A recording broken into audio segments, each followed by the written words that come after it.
Divorce is one of the most stressful life transitions a woman can face, and two-thirds of it comes down to money. In this episode, I sit down with Leanne Ozaine, a business and behavioral finance expert from fearlessdivorce.com, to unpack the biggest financial mistakes women make in divorce, how to prepare before it happens, and how to rebuild with confidence. If you've ever wondered, am I going to be okay? This conversation is your reminder. Yes, you can do this. Hey mama, welcome to Career Growth for Working Moms. If you're stuck in a job that doesn't fit or burning out trying to do it all, you're in the right place. I'm Shannon, a career coach and fellow working mom. Here, you'll get simple career strategies and strength-based leadership tips to help you grow with clarity and confidence. So grab your coffee or reheat it for the third time and let's do this. Hello, welcome. I'm so excited to have Leanne Ozaine from fearlessdivorce.com with me today. Leanne is a business and behavioral finance expert who helps business owners and families never worry about money again. She's known for her vivacious energy and practical teaching style, and she has worked with thousands of entrepreneurs, including her time with Dave Ramsey's EntreLeadership program. After growing $1 million business but ending up with zero profit, Leanne reverse engineered what went wrong, created her now famous two-number method. But today we're diving into another one of her specialties, money and divorce. As a certified divorce financial analyst, Leanne helps women take control of their finances during one of the most stressful transitions in life. She's on a mission to show women that financial confidence is possible even in the middle of major change. Leanne, welcome to the show. I'm so glad you're here. Thank you for having me, Shannon. So, okay, we're talking about money and divorce. Divorce in itself is one of the biggest financial transitions that any person could go through, man or woman, but especially as a woman. So, what's one of the number one mistakes, money mistakes, that you see in women who are getting a divorce? That's a great question. The first mistake I think that women make is they confuse their attorney for a counselor and an attorney for a financial planner, because they are not the same thing. So, research actually shows that people contemplate a divorce for 2 years before they do anything about it. So, your audience, if anybody's thinking about it, they're in what I call the deciding stage. And in that deciding stage, this is when there's a lot of fear and a lot of running numbers and looking, asking, what can I do? What are my options? And the only thing people know to do is talk to an attorney. But that is not what we do in the deciding stage. In the deciding stage, we really need to be thinking more in terms of what are we going to need? Because a woman, especially, sees a standard of living drop by about 40% after a divorce.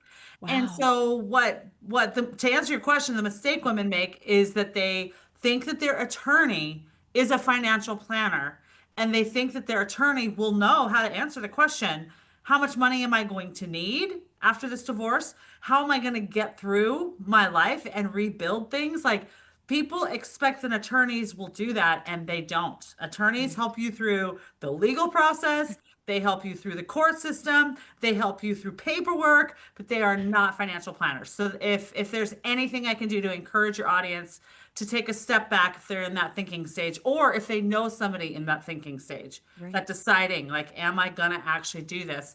Because there's a lot of fear in that stage. People are literally petrified. So Right. we just can't go into that stage where we've decided and we know a divorce is imminent, or if somebody has it dropped on them, Yeah, where that's what somebody I was walks. about to ask. Like, what's the difference between that when they have it dropped in their lap? Like, they just come home and they don't really see it, and it's like, "Hey, I've packed my bags, my Yep. and I'm leaving you." Yep. And then how do you deal with that? Yeah, that's a really good question. So, first of all, what we need to do is not panic when that happens. What ends up happening emotionally and psychologically is we kind of go into like fetal position when that happens.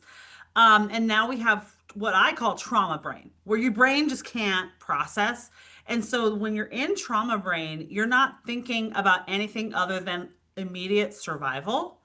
Right. And there are a million questions, and in that moment when somebody's dropped it on you, they've moved out, or they've just dropped the D word, or there's been infidelity or any other number of things, or reasons that people get divorced. is actually one of those the scariest times of life. And so in that fear, what you want is clarity. And Mm. clarity, it needs to be around this fact, if you'll just indulge me for a sec. What I don't think people understand, whether they're in the contemplation stage or it's been thrust on them, is that two-thirds of a divorce is about money. So in a divorce, you are dividing essentially all the assets that you've accumulated together, all the debt that you've acquired together, and then the third part is actually dividing your custody and your time with your children, which unfortunately also turns into financial stuff when we're talking about child support and we're talking about who's paying for the kids to go to the private school or pay Mhm. for the soccer shoes. Like it's the whole gamut, right? Right. But legally, divorce is two-thirds financial or about money. Wow. And so that's when you need financial advice. But what people think that they need is they think they need legal advice. Right. And we do need legal advice too. But what tends to happen is an average divorce is about 18 months long, and it costs each party, if they hire attorneys and they fight over money, it usually costs between 15 and $30,000 each in legal fees. And what most people don't know is only 36% of people say that their divorce attorney was worth the money. Wow. So when we're talking about what this horrible, scary process, we have like two-thirds of a divorce is about money. And then we spend $30,000 to have an attorney help us protect the money, and they're not happy with it. And that's because we're treating a divorce attorney like a financial planner, and they legally can't do that work. Right. They're not qualified. They're not qualified They for it, don't know they and they don't don't know have it. time for it. Right, exactly, exactly. So, do you advise people to get a financial attorney that will also speak with the attorney? I mean, is that how it works? Yeah, if you can find a certified divorce financial analyst in your area, or Mhm. I work across all states. Like that's not a designation that requires you to be in one state. Okay. But for sure, what you want is if you're in that deciding stage, you definitely want to consult with somebody to figure out like some of the basics because what the financial work that can be done up front in that deciding stage. Because remember, people think about this for 2 years. Right. So in that deciding stage, there's some stuff that can be done on the front end that really protects a woman in particular, because the whole divorce system is very punitive towards women. It's changing a bit, but it's important that women understand this. Like it's serious. It's two-thirds of a divorce is about money. And so what you want is you want financial strategy before you Right. talk to an attorney, because you're going to want to know what documents you need to be gathering. Right. You're going to want to know what things you need to be looking out for. Quick story. I had a lady hire me a couple years ago, and she was definitely in the deciding stage, and it was a little bit covert. Like she was like, I don't know if I should be here because what happens is when we're in that deciding stage, there's also a lot of shame because most Mhm. people don't want their marriages to end. And so they Right. feel like it's like an act of infidelity on some point or disloyalty to be asking these questions. So there's a lot of resistance in the deciding stage to just deal with the realities. So Right. this woman was like that. And she was really afraid. And I said to her, listen, every quarter, your spouse is going to get some paper, even in a paperless society. They're going to get some paper from a 401k because it's required by law that they send this kind of paper every quarter. And Mhm. so, because we talked, she knew that when that piece of paper came, she should grab it and take a picture of it.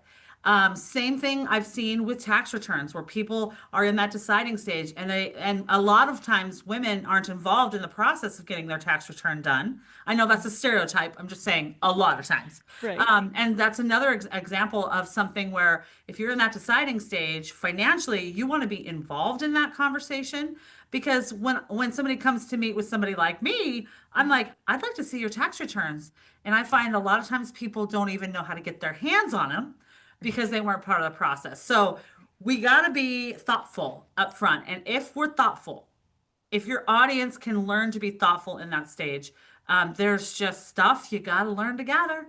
And Mhm. if you're going to think about it for a couple of years, you can be gathering these documents and gathering these things that are going to feel like a crisis to try to gather in Right. a divorce attorney's office. So a Right. little bit of just thoughtfulness and preparation up front is super helpful. Yeah, I would think that with that planning out, especially that far in advance, it actually leads you to kind of a fresh start when that divorce does come, like a fresh start where you're stepping off into your right foot a little bit better. You're ahead of the game than most people who had not prepared. Oh, for sure, for sure. I mean, there are things that can be figured out, like how much money do you need to survive each month? A lot of people don't know how to answer that question. Even really, really smart, career-oriented, badass women don't know how to answer that question. And there are things like, okay, well, how much cash do you really need to walk away from? I find that people will just immediately want to fight for the house, but sometimes I'm giving the advice, no, no, let him have the house. What we're going to do is we're going to do this because of the tax advantages over here, and you need liquidity, so we need this. So it isn't just as simple, or if Right. it is as simple as 50-50, which is what people think it's going to be, that's not really the normal thing. There's Right. a reason we hire attorneys, and it's to negotiate this financial settlement. And it's usually not fair, and it's not usually 50-50. So those kind of questions can be answered ahead of time. And you're right.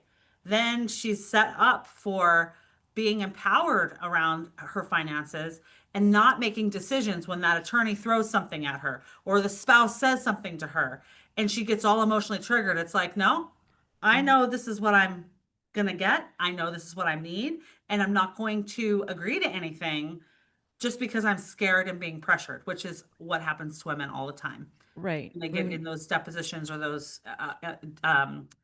settlement offers and mediation. It's really scary, Yeah. but you don't have to be afraid of it if you Right. know your numbers. And if you don't know numbers, it's okay. Somebody like Right. me makes the numbers for you. Exactly. So I would assume that women, when you go through this divorce, that their relationship with money changes.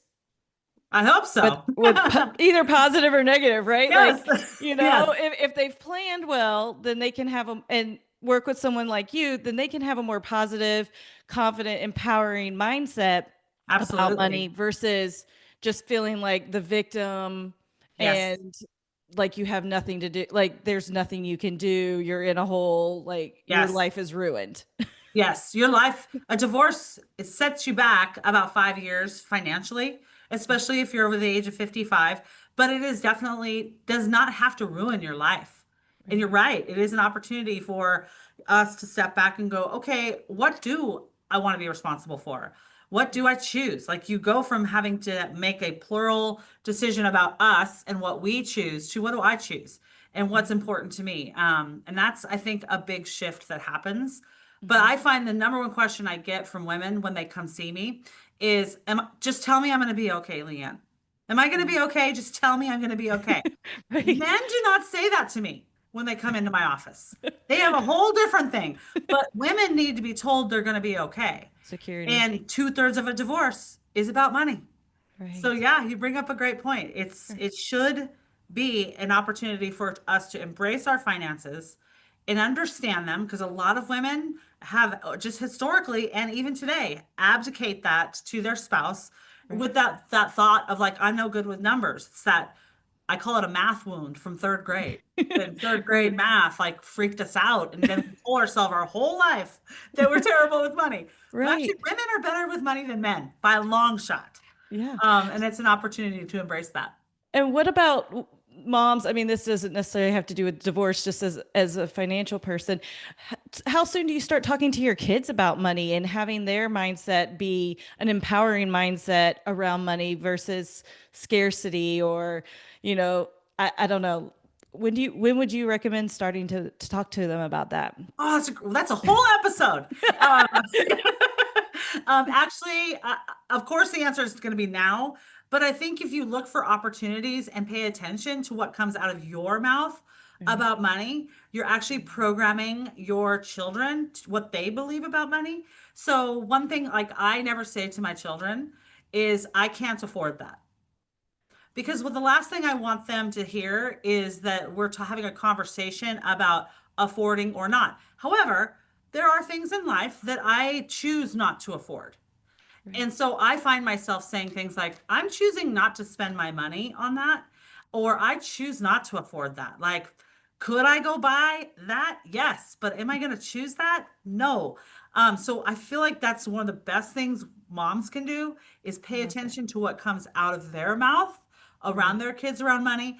But I totally am a huge believer. If you ever want to talk about it, have a long conversation about something called a family economy.